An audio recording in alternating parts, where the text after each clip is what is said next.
Hello everyone, this is Anuja और आज का टॉपिक है बक्सर का युद्ध। ये बीए पार्ट थर्ड ईयर के first paper modern Indian history आधुनिक भारत का इतिहास से लिया गया है। लास्ट जो वीडियो था उसके अंदर हमने प्लासी के युद्ध के बारे में जो कि नवाब सिराजुद्दौला बंगाल का नवाब था उसके और अंग्रेज़ों के बीच में हुआ। अंग्रेजी सेना का नेतृत्व लॉर्ड क्लाइव के द्वारा किया गया। इस युद्ध में अंग्रेज़ों की विजय हुई और अंग्रेज़ों की बंगाल में राजनीतिक शक्ति के तौर पर यहाँ शुरुआत होती है। आगे जाकर के अब नवाब सिराजुद्दौला के स्थान पर मीर जाफ़र को बंगाल का नवाब बना दिया। अब हम इस वीडियो में पढ़ेंगे कि मीर जाफ़र के समय में बंगाल की क्या स्थिति हुई, अंग्रेज़ों और मीर जाफ़र के संबंध कैसे रहे और उसके बाद मीर जाफ़र के स्थान पर किस प्रकार और किन कारणों से मीर कासिम को बंगाल का नवाब बनाया गया और फिर मीर कासिम और अंग्रेज़ों के बीच विवाद के क्या बिंदु थे और बक्सर का युद्ध की पृष्ठभूमि या उसके कारण और अंत में फिर बक्सर के युद्ध का महत्व। इस वीडियो में हम इन सभी टॉपिक्स पर चर्चा करेंगे। तो लेट्स स्टार्ट। सबसे पहले हमने देखा कि प्लासी के युद्ध में जैसे ही पराजय हुई 1757 में सिराजुद्दौला की, तो उसकी हत्या कर दी गई और सिराजुद्दौला के स्थान पर मीर जाफ़र को बंगाल का नवाब बना दिया गया। क्लाइव की सहायता से या अंग्रेज़ों की सहायता से मीर जाफ़र बंगाल का नवाब बना और ये जो था सिर्फ नाम मात्र का नवाब था। वास्तविक शक्ति जो थी शासन की वो लॉर्ड क्लाइव या अंग्रेज़ों के पास में थी। क्लाइव जो हैं या अंग्रेज हैं, उन्होंने अपने विश्वस्त व्यक्तियों को ऐसे पदों पर जो महत्वपूर्ण थे उन पर नियुक्त करवा दिया और ये लोग जो थे अब पूरी तरीके से अंग्रेज़ों के प्रति निष्ठावान थे, ना कि बंगाल के नवाब के। तो क्लाइव जो है उसकी शक्ति सिर्फ नाम मात्र की थी। अंग्रेज जो हैं उन्होंने अपना प्रभाव स्थापित करने के लिए बंगाल का जो शोरे का उत्पादन हुआ करता था उस पर भी एकाधिकार कर लिया और केवल 15% जो शोरा था वो नवाब के उपयोग के लिए छोड़ दिया गया। शोरा जो है बहुत महत्वपूर्ण है सैनिक दृष्टिकोण से, क्योंकि ये जो सामग्री है इसका प्रयोग, शोरे का प्रयोग जो है बारूद बनाने के काम में आता है। जो गोले बना करते थे बारूद के, उनको बनाने के लिए ये बहुत महत्वपूर्ण सामग्री है। तो इस पर भी अंग्रेजों का अधिकार हो गया। इसी समय आने वाले समय में जो मुगल सम्राट बनने वाला था शाह आलम द्वितीय, उसका प्रारंभिक नाम जो था अली गौहर था। अली गौहर इस समय जो है अवध के क्षेत्र में था और इसने भी बंगाल की जो राजनीतिक स्थिति में उठापटक हो रही थी उसका लाभ उठाते हुए बंगाल का ही क्षेत्र, बंगाल के अंतर्गत आने वाला क्षेत्र पटना जो वर्तमान बिहार में स्थित है, पटना पर इन्होंने 2 बार आक्रमण किया और इन आक्रमणों के दौरान वहाँ का जो पटना का बिहार का नायब सूबेदार था राम नारायण, उसने इनको पराजित कर दिया दोनों बार। और ऐसी परिस्थिति में अंग्रेज जो थे उन्होंने सीधा इसका क्रेडिट ले लिया, श्रेय ले लिया, क्लाइव के द्वारा श्रेय लिया गया इन विजयों का और इससे अंग्रेजों की जो सैनिक प्रतिष्ठा थी उसकी स्थापना हुई और वो बंगाल के नवाब के संरक्षक के रूप में जाने जाने लगे। इसके अतिरिक्त बंगाल में अंग्रेजों के अतिरिक्त अन्य विदेशी कंपनियां भी थी, अनेक अन्य विदेशी लोग भी रहा करते थे जिनमें फ्रांसीसी और डच कंपनी प्रमुख थी। हम ऑलरेडी डिस्कस कर चुके हैं लास्ट वीडियो में कि फ्रांसीसी जो थे उनकी जो फैक्ट्री थी वो थी चंद्रनगर क्षेत्र में, ये बंगाल में स्थित है। तो चंद्रनगर पर उन्होंने क्लाइव ने आक्रमण करके उस क्षेत्र पर अपना अधिकार कर लिया था। तो फ्रांसीसी जो हैं उनका प्रभाव बंगाल में ऑलरेडी अंग्रेज समाप्त कर चुके थे। अब नंबर था डचों का। डच जो हैं अंग्रेज जो हैं उन्होंने युद्ध का एक बहाना ढूंढा और उन्होंने आरोप लगाया मीर जाफ़र पर कि मीर जाफ़र और डच जो हैं आपस में अंग्रेज़ों के खिलाफ साठगांठ कर रहे हैं और इसी कारण को सामने रखते हुए उन्होंने डचों पर जो है बेदरा नामक स्थान पर आक्रमण कर दिया। यह बेदरा का युद्ध कहा जाता है। 1759 ईस्वी में, 1759 ईस्वी में ये युद्ध लड़ा गया अंग्रेज़ों और डचों के बीच, जिसमें डचों की पराजय हुई और उन्हें अंग्रेज़ों के साथ संधि करनी पड़ी। इस संधि में डच जो हैं उन्होंने ये स्वीकार किया कि वो किसी प्रकार के सैनिकों की भर्ती नहीं करेंगे, साथ ही अपनी जो फैक्ट्री है और अपना जो क्षेत्र है उसकी किलेबंदी नहीं करेंगे। अब उनकी जो राजनीतिक महत्वाकांक्षा थी वो पूरी तरीके से समाप्त कर दी गई और अंग्रेज जो हैं एक प्रमुख विदेशी शक्ति के रूप में बंगाल में उभरे। इस प्रकार से बेदरा का युद्ध जो है अंग्रेजों की सत्ता बंगाल में स्थापना की दिशा में एक और महत्वपूर्ण कदम था। अब फ्रांसीसियों और डचों की जो राजनीतिक महत्वाकांक्षा थी वो पूरी तरीके से अंग्रेजों के द्वारा बंगाल में समाप्त कर दी गई।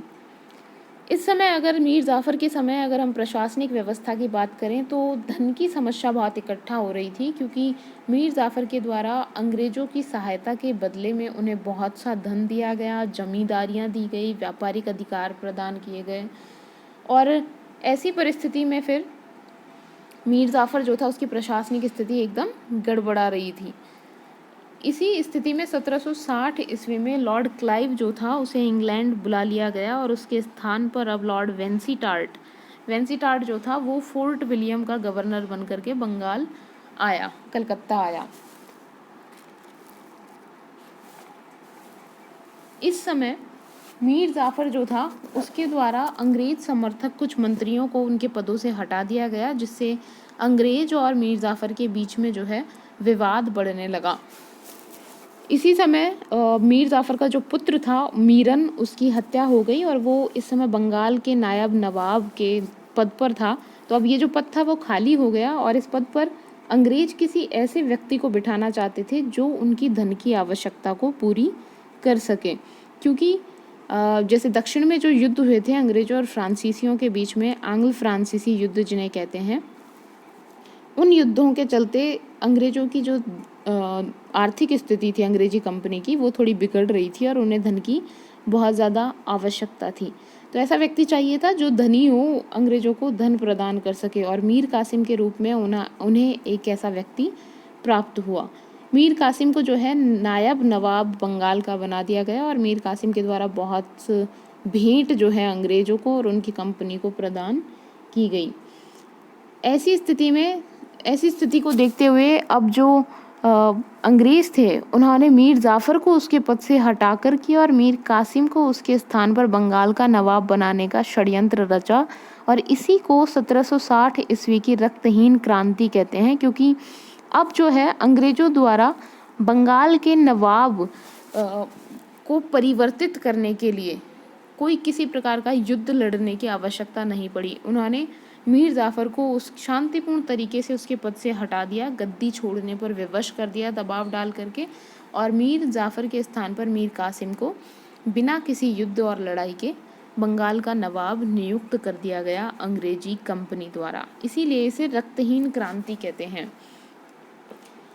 मीर कासिम को बंगाल का नवाब बनाने के लिए 1760 ईस्वी में वेंसीटार्ट और मीर कासिम के बीच में एक गुप्त रूप से समझौता हुआ, जिसमें मीर कासिम को नवाब बनाने की बात कही गई और बदले में मीर कासिम ने भी अंग्रेज़ों की कुछ डिमांड जो थी, मांगे जो थी, उनको पूरी करने का आश्वासन दिया। इनमें से कुछ ऐसी मांगे थी जैसे बंगाल की जो है शासन व्यवस्था को चलाने के लिए ब्रिटिश सेना, अंग्रेजी सेना जो है मीर कासिम का सहयोग करेगी और मीर कासिम इस सेना की सहायता के बदले में अंग्रेज़ों को बर्दवान, मिदनापुर और चटगांव, ये 3 प्रदेश जो हैं देंगे।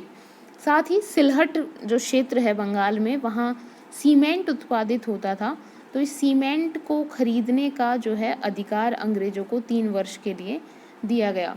साथ ही मीर जाफ़र के समय में अंग्रेजी कंपनी को जो रुपया देना बकाया था वो चुकाने का आश्वासन मीर कासिम के द्वारा दिया गया। दक्षिण में जो युद्ध लड़े जा रहे थे कंपनी के द्वारा, उनमें भी 5 लाख रुपए की सहायता का आश्वासन जो है मीर कासिम के द्वारा दिया गया। साथ ही कलकत्ता कौंसिल जो थी, परिषद जो थी, उसके विभिन्न सदस्यों को विभिन्न राशि अलग से भेंट के रूप में देने का भी जो है इस समझौते में उल्लेख किया गया। इस तरीके से ये 1760 का जो समझौता हुआ उसके आधार पर मीर जाफ़र को गद्दी से हटा करके मीर कासिम को बंगाल का नवाब बनाया गया। अब हम मीर कासिम की अगर बात करें तो मीर कासिम एक सुयोग्य व्यक्ति था, प्रशासक था और बहुत ही कुशल सैन्य या सैनिक सेना का संगठन करता था। तो कह सकते हैं कि एक योग्य शासक था और इसीलिए वो अंग्रेज़ों के नियंत्रण से मुक्त होने की महत्वाकांक्षा भी रखता था। मीर कासिम के समक्ष अगर चुनौतियों की बात करें तो सबसे पहली धन की समस्या थी, क्योंकि उसने बहुत सारा धन जो है अंग्रेज़ों को दिया और उसे देना था। साथ ही अगर उसे सेना का पुनर्गठन करना है और प्रशासन में सुधार करने हैं तो उसके लिए भी बहुत सारे धन की आवश्यकता उसे थी। इसीलिए उसने काफ़ी सारे प्रशासनिक सुधार जो हैं मीर कासिम के द्वारा बंगाल में किए गए। उसने राजस्व विभाग का पुनर्गठन किया। मीर जाफ़र के जो समर्थक थे उनकी संपत्ति को जब्त कर लिया। इससे खजाना जो था उसमें धन की आवक बढ़ी। साथ ही उसने जनता पर नए कर लगाए। परिणाम स्वरूप राज्य की आय में सुधार हुआ। सरकारी खर्च में कुछ खर्चा कम करने के लिए उसने कुछ कर्मचारियों को उनकी नौकरी से निकाल दिया गया और कुछ विश्वस्त व्यक्तियों को या योग्य व्यक्तियों को जो है उनकी नियुक्ति सरकार में की गई।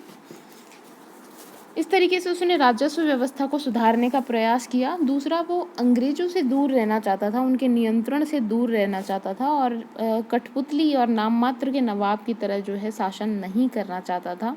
इसीलिए उसने अपनी राजधानी जो है मुर्शिदाबाद से मुंगेर ले गया। वो मुर्शिदाबाद जो है कलकत्ता के बहुत पास है, तो कलकत्ता में अंग्रेजों की स्वयं की फैक्ट्री है, तो वहाँ से अंग्रेजों के द्वारा नवाब पर नियंत्रण रखना बहुत आसान था। इसीलिए मुंगेर लेकर गया वो अपनी राजधानी, क्योंकि मुंगेर जो है तुलनात्मक रूप से कलकत्ता से दूर स्थित है, तो अंग्रेजों द्वारा नवाब पर सीधा नियंत्रण स्थापित करने में उन्हें समस्या होगी।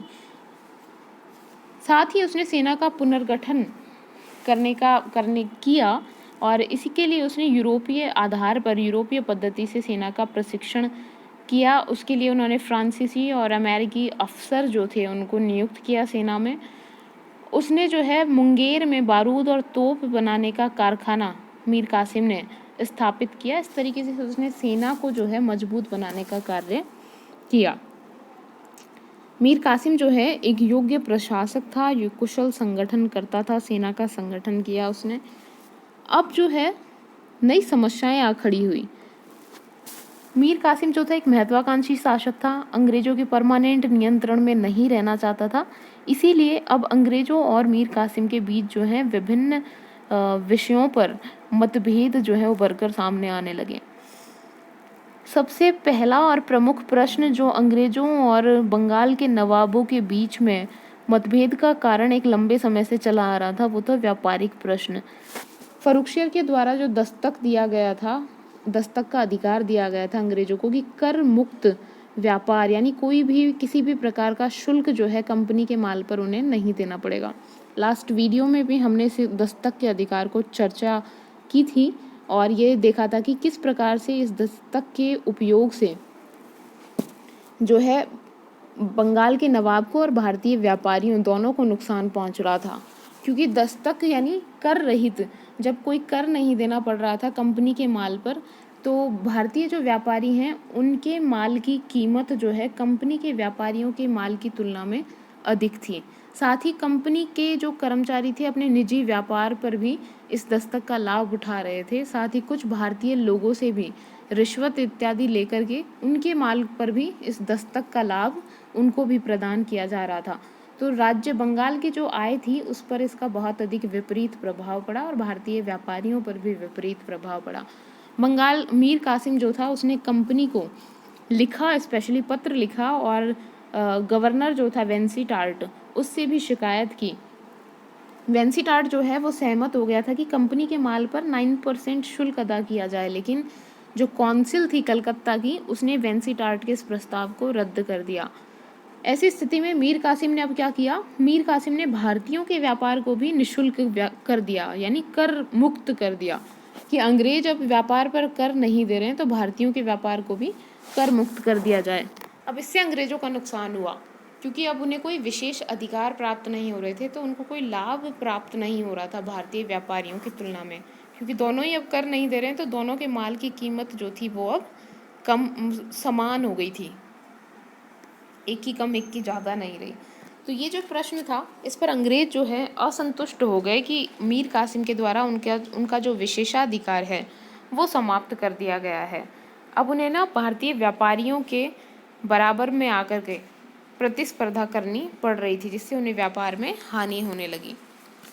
मीर कासिम जो है उसने दूसरा कारण ये बताते हैं कि 1760 की जो संधि समझौता हुआ था मीर कासिम और अंग्रेज़ों के बीच में, तो उसमें नवाब की सहायता के लिए एक सेना, अंग्रेजी सेना रखने और उसके व्यय के लिए बर्दवान, मिदनापुर और चटगांव, ये 3 जिले जो हैं कासिम ने अंग्रेज़ों को दिए थे। मीर कासिम का ये कहना था कि अब जो है वो सेना जो है अंग्रेज़ों द्वारा मीर कासिम के विरोध में प्रयोग की जा रही है। तो इस प्रकार से उन जिलों को जो इस सेना के व्यय के लिए दिए गए हैं, वो जिले वापस नवाब को लौटा दिए जाने चाहिए। तो ये दूसरा प्रश्न था जिस पर विवाद हुआ कासिम और अंग्रेज़ों के बीच में।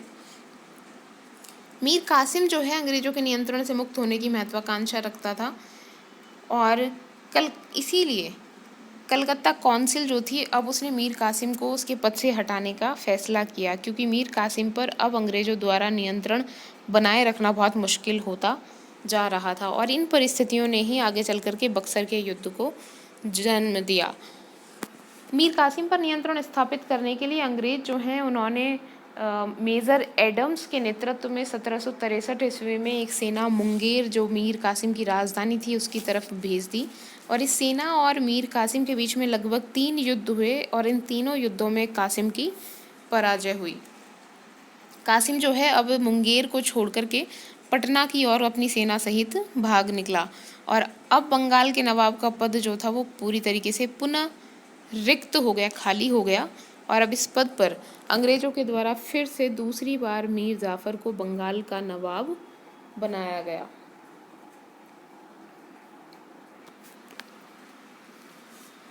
मीर कासिम जो है अवध पहुंचा पटना होते हुए और अवध में उन्होंने शुजाउद्दौला से जो है सहायता प्राप्ति की प्रार्थना की। वहीं पर इस समय मुग़ल सम्राट शाह आलम द्वितीय भी उपस्थित था। तो ये तीनों लोगों में एक समझौता हुआ। हालांकि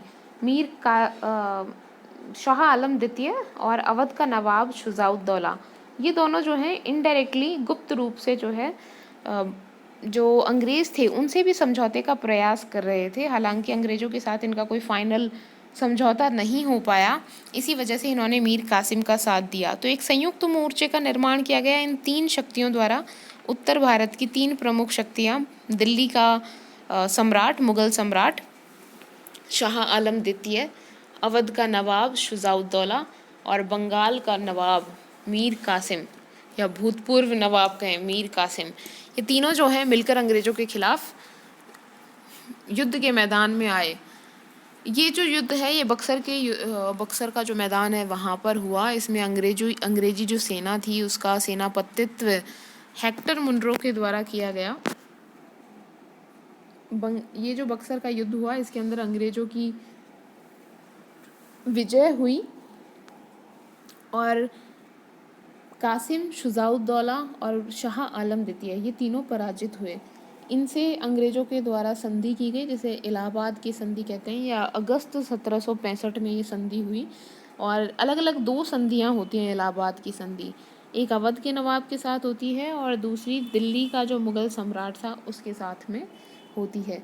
इस संधि के साथ ही बक्सर का युद्ध समाप्त होता है। मीर कासिम की शक्ति पूरी तरीके से समाप्त हो जाती है और कहते हैं कि वो दिल्ली की ओर इस युद्ध के बाद निकल गया और वहीं पर उसकी मृत्यु हो गई 1777 ईस्वी के लगभग। तो इस प्रकार से एक बार फिर अंग्रेज़ जो हैं उन्होंने बंगाल में शक्ति परिवर्तन किया। नवाब के पद पर पुनः एक नए व्यक्ति को, हालांकि मीर जाफ़र एक बार ऑलरेडी नवाब रह चुका था, लेकिन मीर कासिम के स्थान पर पुनः उन्होंने एक नया नवाब बना दिया। अब बक्सर के युद्ध के महत्व की अगर बात करें तो अंग्रेज़ों की बक्सर के युद्ध में एक निर्णायक विजय हुई। यहाँ थोड़ा सा डिफरेंस है। जो प्लासी का युद्ध हुआ और बक्सर का युद्ध हुआ, उन दोनों में अंतर है। प्लासी का युद्ध जो था वो एक षड्यंत्र का परिणाम था, जिसमें जो सिराजुद्दौला था उसके जो सेनापति थे उन्होंने अंग्रेज़ों के साथ साठगांठ करके पहले ही युद्ध का जो निर्णय था वो निश्चित कर दिया था कि युद्ध में सिराजुद्दौला की पराजय होनी निश्चित है। तो वो एक षड्यंत्र का परिणाम था। वहाँ किसी भी प्रकार से अंग्रेज़ों की सैनिक श्रेष्ठता जो है वो साबित नहीं होती है। लेकिन अब अगर बक्सर के युद्ध की बात करें तो इसमें उत्तर भारत के 3 प्रमुख जो नवाब और सम्राट या शासक थे, उनकी मिली हुई जो शक्ति और सेना थी उसको अंग्रेजी सेना के द्वारा पराजित किया गया, जो अपने आप में एक बड़ी बात थी। तो इस प्रकार से अंग्रेज़ों की जो सेना थी उसकी सैनिक श्रेष्ठता अब इस युद्ध में पूरी तरीके से प्रमाणित हो जाती है। उत्तर भारत में अंग्रेजों का प्रभाव बक्सर के युद्ध के बाद बढ़ जाता है अगर राजनीतिक क्षेत्र में देखें तो, क्योंकि इसने उत्तर भारत की 3 प्रमुख राजनीतिक शक्तियों को पराजित किया, उनके साथ संधि की और उनके ऊपर जो है अपना राजनीतिक नियंत्रण स्थापित किया। बक्सर का जो युद्ध है उसने अंग्रेजों के भारतीय राजनीति में प्रभाव को विस्तृत किया। अब उनका जो राजनीतिक प्रभाव था बंगाल से लेकर के और दिल्ली तक फैल गया। इसीलिए कहते हैं कि बक्सर का जो युद्ध है उसके अंदर वो प्रक्रिया समाप्त हुई जो प्लासी के युद्ध के साथ प्रारंभ हुई थी। यानी प्लासी के युद्ध के साथ अंग्रेजों की जो राजनीतिक यात्रा थी उसका प्रारंभ हुआ था बंगाल में, और बक्सर के युद्ध के साथ पूरी तरीके से अंग्रेज जो हैं बंगाल में राजनीतिक शक्ति के रूप में उभर करके आए। ना सिर्फ बंगाल में बल्कि पूरे उत्तर भारत में अंग्रेजों की राजनीतिक और सैनिक श्रेष्ठता जो थी वो इस युद्ध के साथ स्थापित हुई।